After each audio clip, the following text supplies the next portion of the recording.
Hello friends, welcome back to my YouTube channel.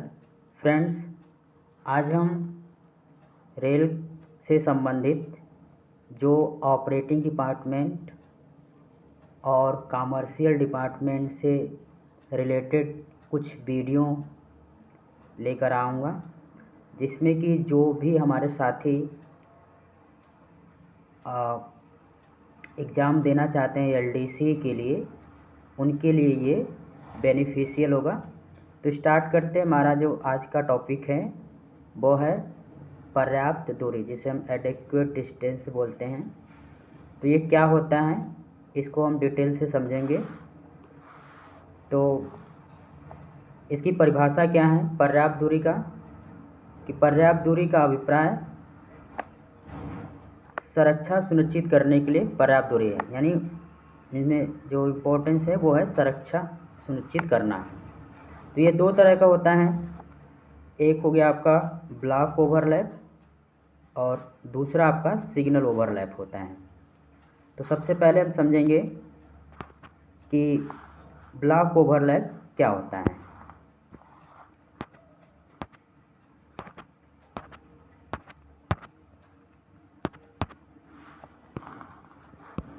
तो block overlap का definition देखते हैं क्या है, कि वह पर्याप्त दूरी जो किसी स्टेशन पर किसी गाड़ी को लाइन क्लियर देते समय प्रथम रोक सिग्नल, जिसे हम फर्स्ट स्टॉप सिग्नल कहते हैं, इसको शॉर्ट फॉर्म में हम FSS लिखते हैं, ठीक है, यानी फर्स्ट स्टॉप सिग्नल से आगे साफ रखी जाती है, उसे क्या कहते हैं ब्लॉक ओवरलैप। तो ब्लॉक ओवरलैप जो होता है ये दो संकेती व्यवस्था में, जिसे हम टॉप व्यवस्था कहते हैं, तो दो संकेती व्यवस्था में ये 400 मीटर होता है, जबकि ये बहुसंकेती व्यवस्था में यानी MACLS या मॉक व्यवस्था में ये 180 मीटर होता है। आइए अब हम इसे फिगर से समझते हैं।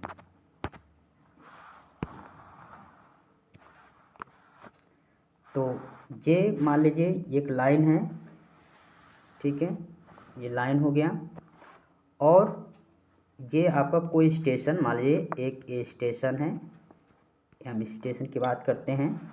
तो ये मान लीजिए गाड़ी आने की दिशा ये है, ठीक है, गाड़ी की आने की दिशा ये है।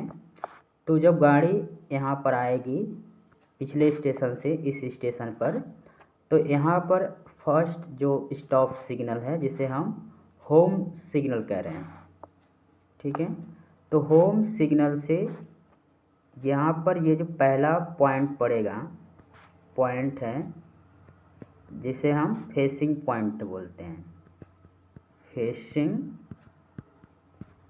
पॉइंट, ठीक है। तो फेसिंग पॉइंट से लेकर फर्स्ट स्टॉप सिग्नल है, इसके बीच की जो दूरी होती है, यानी आपने परिभाषा में क्या पढ़ा कि first stop signal line clear देने से पहले पहली जो प्रथम रोक सिग्नल है उसके आगे 180 मीटर, यानी MACLS जो बहुसंकेती व्यवस्था है उसमें 180 मीटर, और टॉप व्यवस्था है। टॉप व्यवस्था कहाँ देखने को मिलता है आपका, तो डबल लाइन में और सिंगल लाइन में बी क्लॉस स्टेशन में आपको देखने मिलता है। तो जो फेसिंग पॉइंट है और ये होम सिग्नल है, इसके बीच का जो पर्याप्त दूरी होगा टॉप व्यवस्था में, ये कितना होगा 400 मीटर रखा जाता है। तो इसका उद्देश्य क्या होता है, सुरक्षा सुनिश्चित करना। तो ये हो गया आपका ब्लॉक ओवरलैप, यानी होम सिग्नल से आगे जो हम क्लियर रखते हैं वो आपका क्या हो गया ब्लॉक ओवरलैप। तो यहाँ से आपका जो फेसिंग पॉइंट है, ठीक है, इससे पहले और होम सिग्नल के बीच की जो डिस्टेंस है हो गया। अब हम समझते हैं सिग्नल ओवरलैप क्या होता है।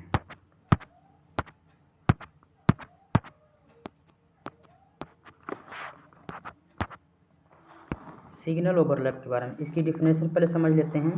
कि वह पर्याप्त दूरी जो किसी स्टेशन पर गाड़ी आगमन के लिए होम सिग्नल ऑफ करने के लिए डबल लाइन पर स्टार्टर सिग्नल से तथा सिंगल लाइन पर सबसे बाहरी ट्रेलिंग पॉइंट से या जहां गाड़ी सामान्यतः खड़ी होती है उस स्थान से आगे साफ रखी जाती है, वो क्या कहलाती है? Signal overlap.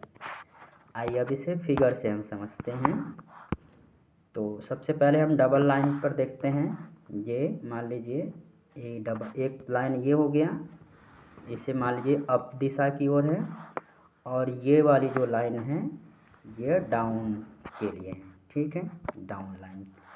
अब मान लीजिए गाड़ी को इधर से अप से होम सिग्नल, यहाँ तो ये आपने देख लिया था कि ये आपका क्या कहलाया था, ये ब्लॉक ओवरलैप पिछले, है ना। तो अब यहाँ पर गाड़ी कहाँ पर खड़ी होके आपको खड़ी होगी? स्टार्टर पे आके, ठीक है, स्टार्टर पे। तो स्टार्टर से आगे एडवांस स्टार्टर जो होता है, ठीक है, तो इसके बीच की जो दूरी होती है स्टार्टर और एडवांस स्टार्टर के बीच की दूरी, जहाँ पर सामान्यतः ट्रेन क्या होती है? खड़ी होती है, उसके आगे जो लाइन क्लियर रखा जाता है उसी को हम क्या बोलते हैं? Signal overlap. इसलिए रखा जाता है कि बाय चांस यदि जो ट्रेन है वो स्टार्टर पे न रुककर वो आगे जाता है, तो ये आगे किसी प्रकार का दुर्घटना न हो, इस वजह से ये दूरी क्या रखी जाती है? क्लियर रखी जाती है, जिसे हम सिग्नल ओवरलैप कहते हैं। तो सिग्नल ओवरलैप जो होता है MACLS व्यवस्था में, जैसे बहुसंकेती व्यवस्था कहते हैं, इसकी जो डिस्टेंस रखी जाती है न्यूनतम, वो 120 मीटर रखी जाता है, 120 मीटर रखा जाता है, ठीक है।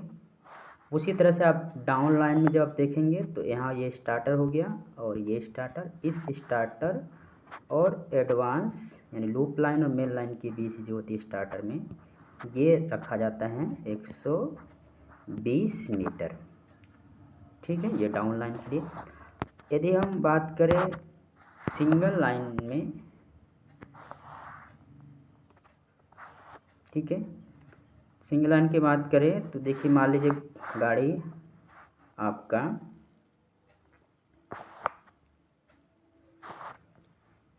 इधर से आना है, तो ये हो गया आपका स्टार्टर। स्टार्टर के आगे ये वाले जो ये हमारा क्या है, यदि गाड़ी इधर से आ रही है तो ये इसके लिए क्या हो जाएगा? फेसिंग पॉइंट, और ये हो जाएगा ट्रेलिंग। तो ट्रेलिंग पॉइंट के बीच एडवांस स्टार्टर जो है ये क्लियर रखा जाता है, या फिर आप यहाँ से ले लीजिए, चाहे ट्रेलिंग पॉइंट्स के बाद का हिस्सा जो कि क्लियर रखा जाता है। तो टू एस्पेक्ट में क्या होता है, मल्टी एस्पेक्ट में आपने देखा कि 120 मीटर था, और टू एस्पेक्ट में ये 180 मीटर रखा जाता है दूरी। अब चाहे यहाँ से ले लीजिए न्यूनतम दूरी ट्रेलिंग पॉइंट से। उसी तरह से गाड़ी यदि इधर से आ रही है तो ये जो स्टार्टर है, और स्टार्टर गाड़ी जब यहाँ से जाएगी तो ये इसके लिए क्या होगा? ट्रेलिंग पॉइंट हो जाएगा, और यहाँ से ये इसके लिए फेसिंग पॉइंट होगा, यहाँ पर ये ट्रेलिंग। तो इससे और इसके बीच की दूरी ले लीजिए, चाहे फिर आप स्टार्टर से एडवांस स्टार्टर के बीच की दूरी। तो कम से कम न्यूनतम मल्टी एस्पेक्ट है तो 120 मीटर रखी जाएगी सिग्नल ओवरलैप, और टू एस्पेक्ट में कितना रखा जाएगा? 180 मीटर, ठीक है। तो आपको संक्षेप में आपको समझ लीजिए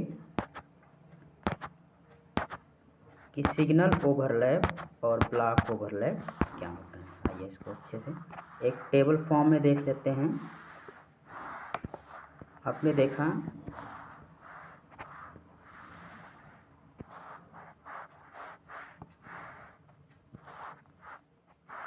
सबसे पहले सिग्नल ओवरलैप, ठीक है, सिग्नल ओवरलैप समझ लीजिए। सॉरी, पहले हम ब्लॉक ओवरलैप देख लेते हैं। Block overlap. ठीक है, तो होम सिग्नल से मल्टी एस्पेक्ट में कितना रखा जाएगा, तो 180 मीटर, 180 मीटर। और वही टू एस्पेक्ट में 400 मीटर। ठीक है, और आपने सिग्नल ओवरलैप क्या देखा, तो signal over multi aspect 120 metre और टू एस्पेक्ट में 180 मीटर न्यूनतम दूरी रखी जाती है। ठीक है, तो बस ये आपको याद रखना है। तो आज की इस वीडियो में हमने देखा कि पर्याप्त दूरी क्या होता है और पर्याप्त दूरी में ब्लॉक ओवरलैप को समझा और सिग्नल ओवरलैप को। अगले जस्ट वीडियो में हम देखेंगे कुछ नया। तब तक के लिए आप पढ़ते रहिए कंटिन्यू। कोई डाउट हो तो आप कमेंट बॉक्स में लिखना ना भूलें। ठीक है, थैंक यू।